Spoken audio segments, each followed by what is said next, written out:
It's your girl Laimi. Welcome back yet another video. As you can see by the title of this video, I'm going to be talking about life here in Cape Town. But before I get into that, please click the subscribe button down below and turn on post notifications so that you get notified every time I post. Like this video and comment down below. So let's get started. As I've mentioned in my previous video, I am here in Cape Town, South Africa for studies, and I've been here for several months now, since February this year, and now it's end of May. So I'm gonna just be talking about my experience here so far, how it's been and whatnot. So I wrote some things on this piece of note. I'm gonna read them just so that I don't forget not to mention something. So life here in Cape Town, living abroad. I'm initially from Namibia, just to mention that.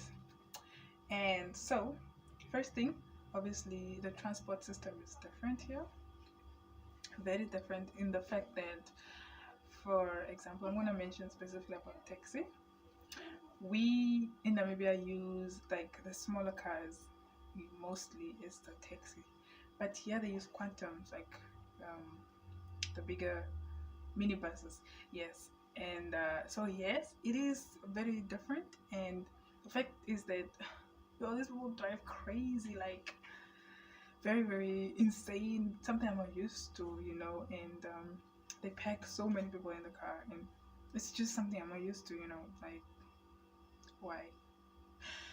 But yes, it is relatively cheaper, I believe, for using quantums, because you pay less as compared to, when you take back home in Namibia, when you use a smaller car.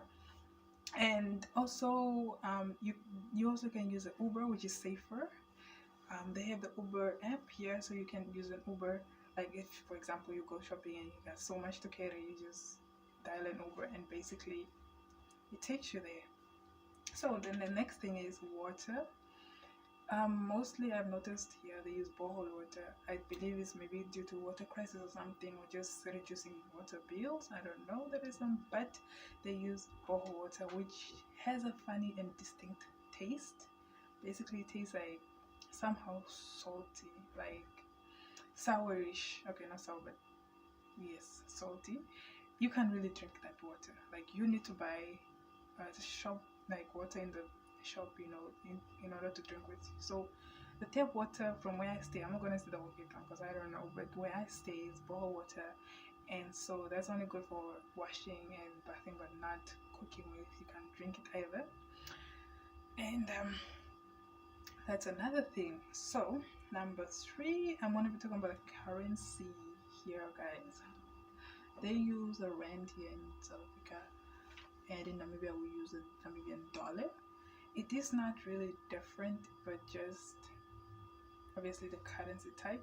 But then it's not like major, like if it's a 1 rand here, it's also just $1 in Namibia. It's exactly the same. It's not that bad. But I'm gonna say a tip, like if you have an Namibian account and you come here, it's always better to open a South African account just temporarily if you're gonna be here for long, to use it instead, because the charges are insane, people, insane per month.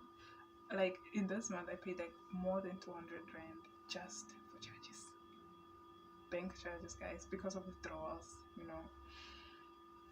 which as a student I wouldn't want coming. I'm like on a student budget here, like I need to save at least something for future use, but then because of the withdrawals and the charges, it's insane, really insane. So it's always, I think, advisable just to open a temporary account here, which will, I believe, help you save some change. Okay, so then the next thing, the 4th thing is, here, and this is something really I've just come to terms and understood when I came, is that they have load shedding here, guys. Load shedding is a real thing, which we don't have in Namibia. We have electricity all year round. Here it depends, sometimes of the month or some certain seasons, like they switch off the power for some time, but they do let you know. They do let the people know like in which area, which zone, whatever, and what type of load shedding it is, and for how long and all that. Just so that you're prepared, like in case you need to do something about it. So it is a struggle, especially as a student. Maybe you're studying that time, you needed to study for the test tomorrow, and if your phone is on charge, you can't even use the lighter. You don't have a light bulb, which is so sad. So it is really a thing, guys, and I would really just have some sort of light thing on me and have your phone charged, especially if it's that um, time, for load shedding. Have it at least charged whenever there's power, so that you can use it, or just buy a torchlight. Like, save yourself trouble and just have a torchlight on you. Another thing is languages. Obviously, they're different here. Here they speak mostly in Cape Town, mostly Afrikaans, and then they also have other native languages, Xhosa, Zulu, some Sotho, I think, but majority is just Zulu, I believe, yes. And funny thing, they actually think I am native. Like when people come up to me, they'll just speak closer to me, like, and I'm like, they're like, okay, I don't understand what you're saying, But it is the national language is English, so English speaking. I mean, most people understand English, so it's not that bad if you're an English speaker yourself. And then the weather is obviously, this is a coastal town, and compared to Windhoek, which is not, the weather is gonna be very different. You have to, most of the time it's cold and raining, especially winter time, it's cold and raining, so you have to have like warm stuff with you and all that, because it gets really, really cold, especially in mornings and afternoon. Really, really cold, guys. And then finally, the last thing I'm going to touch on is things to do in Cape Town. It is very tourist friendly, like so many things to do. Like you can go to Table Mountain, you can go to waterfront, you can go to the beach, you can go to the there's a botanical garden out there somewhere, there's a castle as well. It's just beautiful. Like you should, if you come here and you don't explore, like, I don't even know why you're here.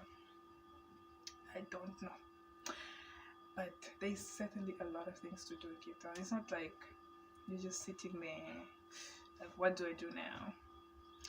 Because it's very nice. It is a good tourist destination. So anyway, this concludes my video. I hope you guys enjoyed. Please don't forget to like, subscribe, and comment, and I'll see y'all in the next one. Peace.